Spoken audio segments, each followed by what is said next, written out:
Welcome back, everyone. We're diving into the world of modular prefab homes today, and we're using this awesome guide. It's called Guide for Designing Modular Prefab Homes by Architects. Really cool resource for anyone who's, ever thought about building like a stylish and eco-friendly home. And it's pretty amazing what's possible these days with modular design. You got sleek aluminum framing, sustainable materials, innovative building systems like M.H.S. It's really a whole new way to think about housing. But what's the why behind all this? That's what we're going to unpack today. And we've got an expert here with us to help us make sense of it all. I think it's really fascinating to see how far this field has come. We've gone from those like really basic prefabricated structures to these like highly customizable homes Yeah. that can totally compete with traditional builds, in terms of design and quality. Yeah. And you know what I noticed in this guide? They don't just jump into design ideas. They really emphasize that site analysis is like step one. I thought that was interesting. It's not just about like plopping a house down anywhere, is it? Yeah, it's more like when you're painting, choosing the right canvas. The location really sets the stage for everything that comes after. And when you start thinking about long-term sustainability and efficiency, that initial analysis is absolutely crucial. So it's not just about how it looks. It's about like actually working with the environment, right? You got to think about the climate, how the sun hits the property, Yeah. even like access for those big modular components. Oh, yeah, exactly. If you ignore those things, you might end up with a house that's beautiful, but not very functional or energy efficient. And then that kind of defeats the whole purpose of building sustainably, right? Yeah, totally. Okay, so let's say you've got the site figured out. What's next? This guide seems to emphasize understanding the client's needs and budget. What are your thoughts on that? Well, think about it this way. If you were designing your own dream home, what would be your absolute must-haves? Oh, man. That's a loaded question. So many things. But I guess that's where the flexibility of modular homes comes in, right? Yeah. Yeah, exactly. That's one of the biggest advantages of modular design, that adaptability. You can start with a core module and then add on as your needs change. Growing family, home office, sure, no problem. You can add those elements without having to do a major renovation. Okay, that's pretty cool. So we've talked about location, the client's vision. Now let's get into the design process itself. One thing that really stood out to me in this guide was the focus on designing with grid modules. Is it kind of like working with a giant puzzle where the pieces are rooms or sections of the house? I like that analogy. And those puzzle pieces or modules are standardized. And that makes the design process much more efficient.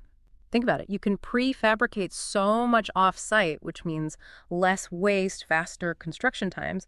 And for the homeowner, that could mean cost savings. Yeah, that's a big win. It seems like sustainability is just like baked into every step of the way, which makes sense. This whole guide is about eco-friendly choices. So what kind of materials are we talking about here? Oh, you have so many options now beyond traditional lumber, You can use sleek aluminum framing, the warmth of bamboo, the cost-effectiveness of engineered wood. Wow, that's quite a shift from what's used in traditional homes.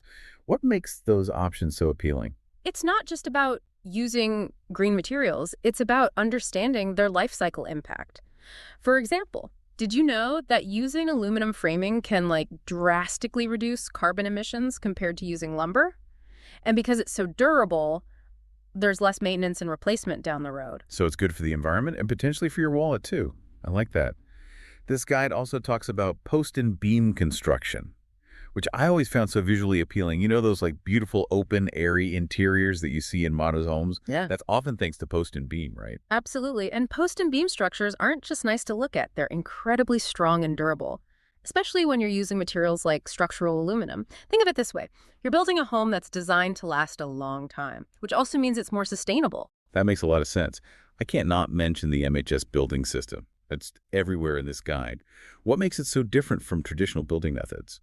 Well, the cool thing about M.H.S is that it takes prefabrication to a whole new level. They use structural aluminum framing and these things called SIP panels. It's a system that's designed for strength, efficiency, and sustainability. And we can dig into the details later. But just know that M.H.S is like a game changer in modular construction. It sounds like it. Definitely eager to learn more. Yeah, we'll definitely get into M.H.S and its impact on sustainable building. Okay, so we've covered the importance of site analysis, understanding the client's needs, exploring different materials and building systems. But how does all of this come together in the design process? What tools do architects use to make sure that everything fits together perfectly? Yeah. Well, luckily, we've moved beyond hand-drawn blueprints. Now we have powerful software like Revit and CAD. They let architects create super precise 3D models of the homes. So it's like a virtual blueprint where every detail is accounted for. Yeah. That must help avoid all those costly errors and miscommunications during construction. Exactly. And these software tools also make collaboration between architects and structural engineers way smoother, which is really important in modular construction where everything needs to be prefabricated to exact specifications. Makes sense. But with all this prefabrication, logistics must get pretty complicated, right? Oh, yeah, you're right.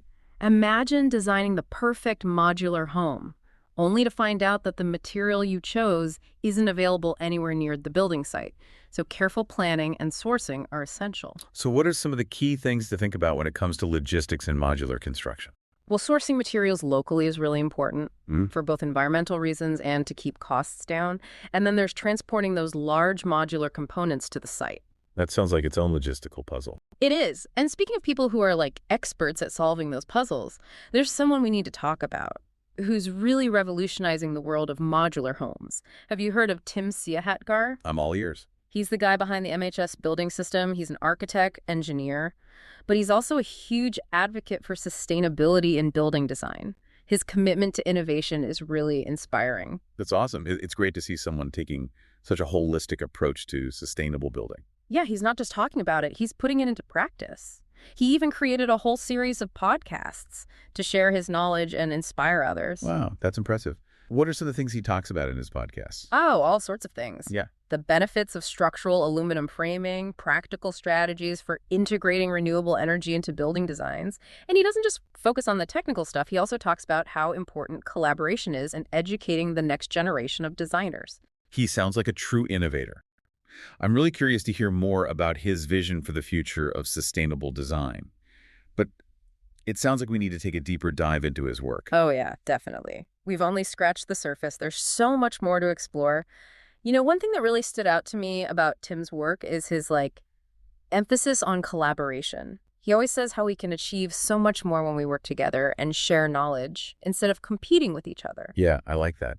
Especially in a field that's often seen as really individualistic. So how does that collaborative spirit show up in his podcasts? Well, he brings in such a diverse group of people, architects, engineers, builders, sustainability experts, all sharing their perspectives. So it's like a masterclass in sustainable building practices, Yeah, but from all these different angles. yeah, exactly. What kind of specific challenges does he talk about in his podcast? Oh, well, one that comes to mind is the issue of construction waste. He has a whole episode about it. It's a huge problem. Did you know that construction and demolition waste makes up a huge amount of all landfill waste globally? That's crazy. It really shows how we need a more sustainable approach to building. Totally. And Tim talks about some really interesting solutions, like designing for disassembly. So using materials that can be easily recycled or repurposed at the end of a building's life. It's like designing in reverse almost. You start with the end goal in mind. Exactly. But it's not just about the materials. Tim also talks about design choices that promote adaptability and longevity. So you're creating spaces that can evolve as needs change over time. And that means buildings can last longer and don't become obsolete. So instead of demolishing and rebuilding every few decades, we're talking about structures that can adapt and change as needed. That's pretty cool. And that's where modular construction comes in. Since it's based on interchangeable components, it's really good for adaptability and future-proofing. It's like that Lego analogy again, right? You can reconfigure and expand without starting over. But besides design flexibility, how else does modular construction help with sustainability? Well, Tim also brings up the issue of housing affordability. He thinks that modular construction can help bring costs down and make construction times faster, which means more people can afford to own homes. That's awesome. It sounds like modular construction could be a really important part of solving the housing crisis. Yeah, it's not just about building more affordable homes.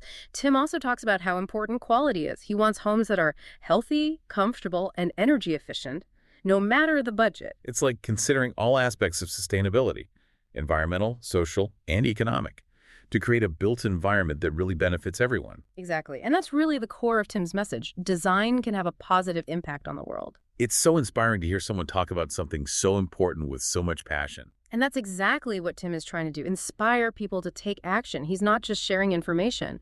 He's calling for everyone to get involved in creating a more sustainable future. And he's not just talking to architects and engineers, Oh, right? right. Right. He wants to reach policymakers, community leaders, anyone who cares about the future of our planet. He really believes that everyone needs to contribute to make real change happen.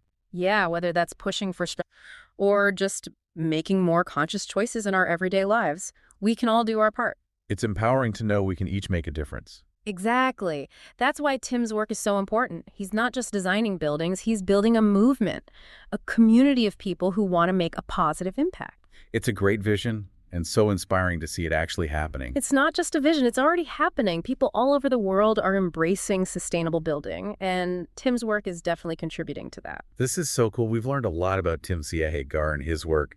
His passion for sustainability, innovation, and education is amazing. And his message of collaboration and working together is so important. Tim Siahatgar is a true pioneer in sustainable building. His M.H.S. building system is changing how we approach modular construction. And his podcasts are sharing that message with everyone. But before we wrap up this deep dive, I think we should look at the practical side of Tim's work. Like, what does it actually mean to build a sustainable home? What are the things people should consider? That's a great question. Let's get into those practicalities in the last part of our deep dive. All right, so we've been totally inspired by Tim Siahatgar's work. But let's get practical for a sec. If someone wants to actually build a sustainable home, where do they even start? I imagine it could feel super overwhelming. Yeah, it definitely can be a daunting process, but that's why Tim's dedication to education is so important. He breaks down these really complex ideas into smaller steps, you know, makes it feel more doable for everyone. And like we talked about, that first big step is that thorough site analysis. Right, because the location determines so much about the design. You're not just thinking about what looks nice, but how the house actually interacts with the environment. Exactly. You need to understand the climate, the path of the sun, even the direction of the wind. All of that helps determine the best orientation and layout for the house. For instance, in a hot climate, you'd want to prioritize shade and natural ventilation, so you don't have to rely on air conditioning as much.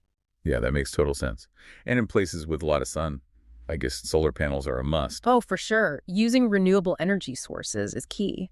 But it's not just solar panels. There's geothermal heating and cooling, rainwater harvesting systems. I mean, the options are endless. It's like building a home that works with nature instead of against it. Exactly. And that idea applies to the materials you choose, too. We talked about sustainable options like aluminum, bamboo, engineered wood. But it's not just about the type of material. You also want to try to source those materials locally whenever you can. Right, because transporting materials from far away adds to the carbon footprint and increases costs. Exactly. And by using local materials, you're also supporting your local economy. So many good reasons. Okay, so we've got the site, energy, materials. What about the actual design of the house? Are there certain architectural styles that are better for sustainable building? Yeah, that's a question Tim talks about directly in his podcasts. He basically says that sustainability isn't limited to any one style. You can apply those principles to any type of architecture. So you could have a super modern home that's just as sustainable as a traditional farmhouse. Absolutely. It's all about making smart choices, prioritizing energy efficiency, using resources wisely, and thinking about the people who are going to live there. What are some examples of those smart design choices? Well, there's passive solar design, Uh-huh. which is super effective. That's all about placing windows and overhangs in a strategic way. So you maximize sunlight in the winter to heat the home naturally and minimize it in the summer to keep things cool. Then you've got natural ventilation. If you position windows and doors the right way, you can create those air currents that naturally cool the house. It's pretty amazing how much you can accomplish just with good design. You don't always need all the fancy technology. Yeah, those simple solutions are often the best and most sustainable. But technology definitely plays a role too. Smart home systems can monitor and optimize energy use, which reduces waste and lowers your bills. So it's finding the right balance between those tried and true methods and new innovations. Exactly. The great thing about sustainable building is that it's not about strict rules. It's about finding creative and personalized solutions for each project. This has been such an insightful deep dive. We learned a lot about modular construction, sustainable materials, and the power of good design. But honestly, what's been most inspiring is hearing about Tim Siahatgar's vision for the future. Definitely. And it's a vision that we can all be part of, whether we're building a new home, renovating an old one, or just making better choices in our daily lives. We all have a role to play in making the world more sustainable. I totally agree. So, what does all this mean for you? We hope this deep dive got you thinking and inspired you to learn more about sustainable building. Maybe you'll even check out Tim Siahatgar's podcasts and join the movement, because change really does start with each of us. Thanks for joining us on this deep dive. Until next time, keep learning, keep exploring, and keep building a better world.